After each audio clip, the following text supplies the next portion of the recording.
Usa sa mga katungdanan nga sagad gyud malimtan sa mga leaders man sa simbahan o leaders man sa atong nasod, kinig yung pag-ani sa anihon.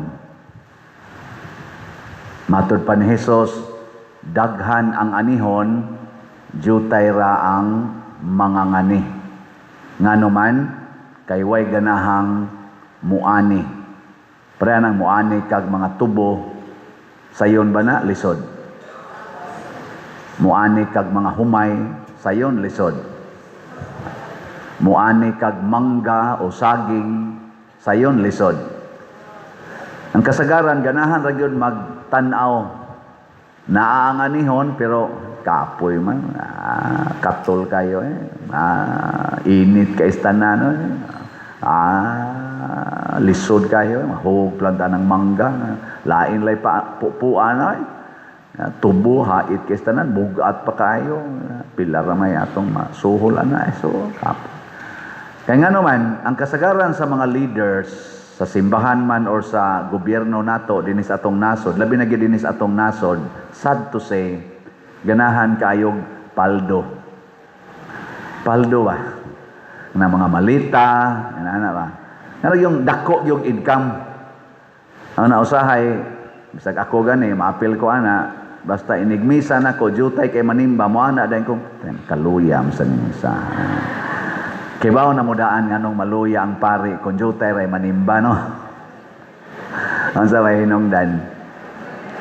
Di lagi kapaldo lagi. Oy, sorry day kayo, mo inform ko ninyo atong last week na negative na sa atong operating income. So karong si manaha di may kapaldo, 6 days lang o sa among allowance. Pero gusto mong makapaldo mi, nahibaw na mo sa inyong buhaton. Ang atong mga 40, almost 50 ka mga staff dinhi nga nag-alagad sa atong parokya, 6 days lang o sa mi allowance kay manigative man, samot magka-negative, pero okay ra na namo basta malipay lang mo. Wagi reaction na positive. Mao lagi na ganahan kita kanang kitay pabor, kitay hayahay sa mga leaders. Mao bitaw nga subo palandungon nga naay mga kwartang nangawa nato karon, corruption nga trillions. Kana untang trillions mauna-unta na ang gamiton sa pag-ani. Unsa man day meaning ni Kristo aning mga ngani og kining anihon? Ang mga ngani iyang gitan-aw mao ang mga tawo nga wa nay direksyon sa kinabuhi, nangaluya, masulubon, way klarong direksyon sa kinabuhi para sa kalambuan. Parabitan ng imong anak nga wa nay klaro maka-eskwela, unsa may naong? Magsigig smile? Labi nag-interesado kaysa mo eskwela, unya mo ingon gimong duha, wa na giday, wa na nagimahimo dai. Nya graduate siya og grade 12, nya gusto gid tang mo kurso na adto na college. Nya moingon jud ka, wa gitay mahimo dai. Unsa may naong sa imong anak? Nilingay mong tupad. Ing na napa-eskwela gid nimo tanan, ing na napa-eskwela gyud. Oy, magkuan oy, subo. Kumusta maron ang atong mga Pilipinos niining ato karong present administration? Malipayon ba ta? Klaro bang direksyon o masulubon? Kusga. Mao na daghan ding anihon. Ang anihon mao kadto mga tawo nga wa nay direksyon sa kinabuhi alang sa kalambuan o kalipay, luya, masulubon. Mao na ang leaders, ang mga ngani, mao ang mga tao nga mohatag og direksyon, mohatag og kasulbaran sa ilang kakapoy, sa ilang kagutom o sa ilang kasub-anan. Pananglitan sa mga nangabanlas niadtong bagyong Tino dinhi sa atong dapit. Kumusta naman ron ang mga pamilya? Nakabawi na ba? Malipayo na ba? Nanabay direksyon, nanabay paglaom nga makabangon sila pagbalik? Kadtong nangaigo sa linog didto sa Northern Cebu ni atong linog nga miagi sa before sa Tino. Kumusta naman ron sila? Nakabangon na ba? Di na ba magulanon? Ang bag-o sa rong nangaigo sa linog dito sa Mindanao, labi na gis Jinsan. Kumusta man ron sila sa ilang kahimtang? Naulian na ba ang ilang kakapoy, ang ilang kaguol, o ang ilang kawanay direksyon, o asa na sila mopuyo? Labi na nga hugno, nga lusno na, nang liki ng ilang balay.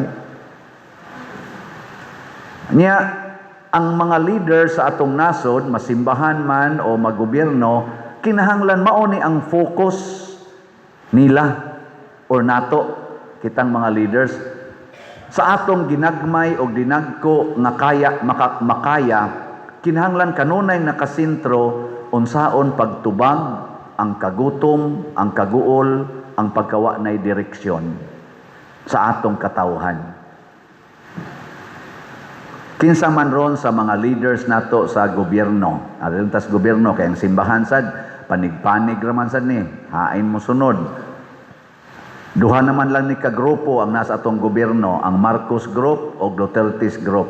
Kinsa Manila ang tinuod nga mga ngani. Duterte's Group, Marcos Group. Sa mga congressmen nato, tanawa ko no, kinsa karos mga congressmen nato, congresswomen, nga naghatag og timaan, tinaw nga timaan nga mga ngani sila sa katawhang Pilipinos. Sa atong executive department, gikas presidente hangtod barangay officials, kinsa kaha nila ang nagpakita nga maayong mga ngani or tapulan nga mga ngani. No? Sa mga senador, sa atong Supreme Court, Justice, ang sanay nga na, Judiciary, kinsa Manila ang mga maayong mga ngani o kaha tapulan nga mga ngani. Ang mga leaders nga gipili ni Kristo, 12 ka buok ang gauna. 12. Nya, sa unang pagbasa, gihisgutan sa diri ang kinabuhi ni Moises, nga gipili sad sa Ginoo nga mahimong mga ngani sa mga Israelita nga naluya, nasubo, wa nay direksyon kay naulipon didto sa Ehipto. Ang nihatag nila kasulbaran, direksyon mao si Moises. Unya nakaabot sila didto sa yuta nga gisaad. Dayon ang gasunod nga mga propeta, mga hari sama ni Hari David, nila ni propeta Elias, Isaías o uban pa, Jeremiah o uban pa, hangtod ni San Juan Bautista. O ang pinakanindot nato nga mga ngani, nga nihatag yung final na gyud nga direksyon tubag sa atong panginahanglan, mao si kinsa man ang gihisgutan sa ikaduhang pagbasa, mao si Hesukristo, ang atong gitawag og Mesiyas o manluluwas. So kining mga tawhana akong gihisgutan, mao ni sila mga modelo sa maayong mga ngani. Moupos na gani aning ilang kinabuhi, tawgo na sila og mga tapulan or mga daotang mga ngani.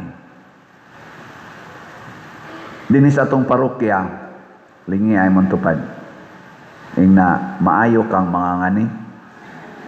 Ingna ba no? Unsa man roy problema sa atong parokya, kanang panginahanglan na usahay makaluya nato. Ang atong bell tower, wa na gani na magtingog karon kay ato pang giayong, no? Og mahumana makaginhawa nata. Wa tay adoration chapel, bisag shrine ta dinhi, wa tay adoration chapel. Muna nagtrabaho tarog adoration chapel. Og mahumana kaginhawa na ta, no? Nya ang ato sa dihang CR o sa rakabok dili dapita nya kuan pa kita may mantinil pa na maghimo sa tagbag-ong CR kay di ta kaginhawa labi na sa mga PWD, mga seniors lisod na kay pagbaktas-baktas ngadto. Maghimo ta diri aring ubo sa atong bell tower. Og mahuman sad na kaginhawa sad ta. Nya kana diyang atubangan, risgo na kay na karon isugod na sa hangin-hangin. Nawa na, kuyaw na tagmatagakan. Atong gitrabaho na diha karong mga risgo, hazard nga mga parts og himuon tanan na dihang kaning walk of apostles. Mahuman sa na, kaginhawa kita na. Kaning atong lingkuranan, tanawar ko na inyong gilingkuran diya. Mo bitang dili kayo mo aristubangan kay kuan man. Bati man lingkuranan, gubaon. Mailisan sa nato puhon og kuan, basta lagi. Makaginhawa kita. Di ba?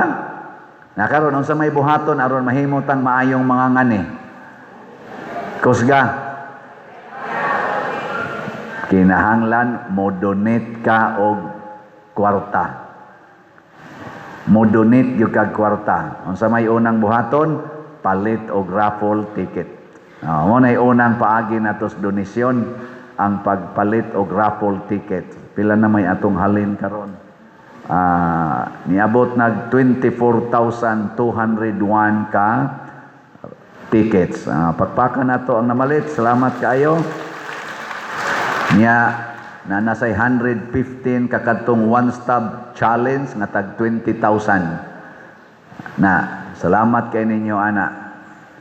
Niya unsaon pagpalit og raffle tickets? Una, dinhis atong simbahan na dihas gawas na sa atong opisina na sa roy nagsuroy-suroy na maligyag raffle tickets. Daghan kay na sila rong nitabang nato. Salamat kaayo atong mga trusted suod nga mga tao. Nya pwede sad sa atong kwarta padala, bank accounts og GCash open panitanan. So kinitanan din niyang information sa atong screen mo gini siya ang official. Pero kung magkwarta padala gani mo anang Anas Palawan, sa Imluelier, Cebuana, barong RD Pawn Shop, mao man ang upat nga may nato nga murag kanunay natong adtuon. Kung mahimo lang ang ako lang jungan mo ibutang o kanibang kang Remedios Okaba. Kay mao gini ang full time nga makakubra didto sa atong kwarta padala. Kaya naman gutay usa karon ka donor nga giagi niya sa Palawan man tingay ito niya wa dayon makubra sa ato dinhing usa aning mga ngan nga gibutang. Pulos gini sila legit dili ni budol ha. Nya ang iyang na term in town pag wa sad ko kayo ma-communicate nga nakubra na day nato, naka-reply ko niya nga i-redirect na lang diri ni Remedios ingon siya budol denis si kuan man taon Brad Luloy kanis Bernardo Jacobi ba niya budol denis Bernardo Jacobi pader. Ako ning i-declare dili in taon na budol si Bernardo Jacobi na busy siya nya wa niya makubra dayon nya motong nangita tagpaagi nga makubra bisag busy siya nakubra gyud wa lang ko na inform. Naka-reply ko nga dito na lang ni Remedios. Pulos ni sila legit. Pero ang pinakanindot yun, aris akungan. Wa, ginay sipyat. Basta lagi, basta nasa kungan. Di, gina kay pari god. Kuha dahi na May kini musiko, piganap, sag asa pa nyo ipada. Kuha gina. Pero ayaw lang sa kuan, ayaw lang sa i-appeal ang kanang naang say nga na Western Union, basta akungan, Western Union, gi-block man sa kunilay. Pero kanang upat nanang unsay nga na og sa mga international ubang mga kwarta padala okay kayo. Ayaw lang ng Western Union kay sila may ni dili mo dawat na sa akong signature kay nilapas na kuno ko sa ilang allowable nga ceiling ba sa pagdawat og kwarta. Dugay na so gi-blacklist na ko nila. Lagi lang okay lang na siya. Ato lang sa ng subton kay ilam ng internal system. Ako lang ng gisgutan Kay kining atong paghatag og mga donations, mao ni siya ang atong paagi sa pagkamaayong mangangani or magbalantay. Nga ikaduhang paagi kaning pag-support ninyo sa atong social media platforms. Labi na gid kining YouTube channel nako, nag-iisa ra man kining YouTube channel, wa man koy Reels, wa koy TikTok. Kanamo kita mo Reels og TikTok nga akong mga wali o guban pa dili na ako. Pero kani yung YouTube channel tanawa ni Padriciano Ubod na nanay 294,000 ka subscribers. Kani mo ay atong official gyud. Nya inyo ning i-view, like, share, subscribe. Makatabang mo paghatag og direksyon sa atong mga katawhan, makatabang sad mo nga maka-income tagamay kay maayo man ang YouTube, muhatag man gyud sila og share nato. Ginagmay ra noon, pero sige lang, maka tabang-tabang na ginato dire. Nya sa official natong Facebook page mao ang Archdiocesan Shrine of Santiago Apostol de Compostela.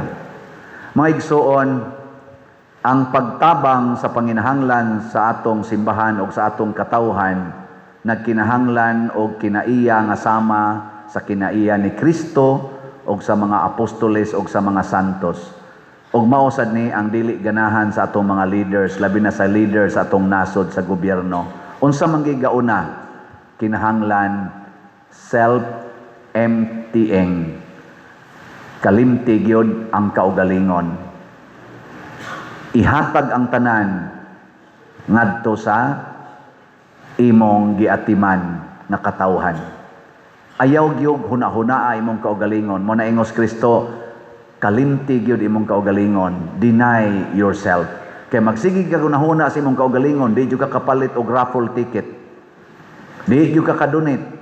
Nya ngadto sa mga gobyerno, kanang mga income sa atong nasod di gina mapunta sa atong katawhan basta magsigi sila gunahuna silang kaugalingong kaugmaon. Ikaduha, kinahanglan andam nga moalagad, dili magpaalagad. Karabang dili magsigig hunahuna nga ako'y alagaran. Sa atong mga leaders karon poira lang sa mga pipila. Gusto kay silang magpaalagad. Kana lang moagi anang kalsada nga magwangwang, di moagig traffic, mo shortcut pa. Nanong dili man sila moagi anang traffic, nga part man na sa ilang gialagaran. Nanong magwangwang man gyud, nya mo counterflow pa. Kananong ambulance, kanang mga kuan, kanang mga say na emergency ba kanang say na bombero, mga patrol car, mo respond ba na sila? Pero government officials ay agi mo sa kuan ay traffic. Di ba? Hoy. Ana na siya. Aron ka makakita unsa day panginahanglan ron sa imong katilingban kay nakakita jud kang purting trapika. Unya ikatulo, andam moantos og magpakamatay para sa iyang katawhan. Mao na diri sa atong ikaduhang pagbasa, giingnan gyud gipahinomdoman gitang sa nagpahinomdom na to. Si San Pablo sulat sa taga-Roma, kay sa panahon nga wala pa kitay mahimo, nagpakamatay si Kristo alang sa mga dautan sa panahon nga gipili sa Dios. Lisod kuno pagpakamatay para sa taong buutan, pero si Kristo nagpakamatay samtang dautan pata. Kinsa man roy anda magpakamatay sa atong nasod, ang mga Marcos Group, Duterte's Group. Kinsa may anda mo alagad, Duterte's Group, Marcos Group. Kinsa may andam nga mo salikway sa ilang kaugalingon para lang yun mahatagan o kaayuhan ang atong katawhan. Marcos Group, Duterte's Group. I-check sad ang atong simbahan. Apil nako, check up pa. Naaba ko aning tulo, naaba ko aning panghuna-hunaa, secret. Kanang impeachment para sa Vice Presidente, nahaom ba na aning tulo nga self-denial nga alagad sa katilingban o pag-antos? Kanang pagpadakop ni Bato de la Rosa aron dadon ngadto sa ICC, nakahatag ba na og maayong direksyon, kasulbaran sa problema sa atong mga katawhan? Kanarong ilang ilog diha sa gahom diha sa Senado o kinsay majority, kinsay minority, kanang pagpanguha og kwarta gikan sa PhilHealth, bilyon-bilyon, kanang mga flood control nga substandard, kaning drugas karon nga nibaha na sad, insurgency nibalik na sad, nakahatag ba nig maayong direksyon sa atong nasod o sa katawhan? Ug wa gani ang tanang mga leaders nga wa mosulbad ani dili maayong mga ngani. Ang tanang mga leaders nga nakigubat batok sa drugas, batok sa corruption, batok sa insurgency, kana mao nay atong suportahan kay ngano man andam silang morisgo sa ilang kinabuhi para sa kaayuhan sa tanan. Andam silang mawagtang ang ilang kaugalingong kaugmaon para sa tanan. Muna naipipila ka mga senador, congressmen o sa executive departments nga mga tawgo natog mga brave persons. Ato silang iampo, ato silang suportahan. Bisag asa pa na nga panig, ma-Duterte man, ma-Marcos man, basta nihaom sa quality nga igo-igo sa pagkamaayong mga ngani ni Kristo, ato yung iampo, atong suportahan. Ug labaw sa tanan, kita gyud. Sige, katapusang lingi sa imong tupad. Sige na.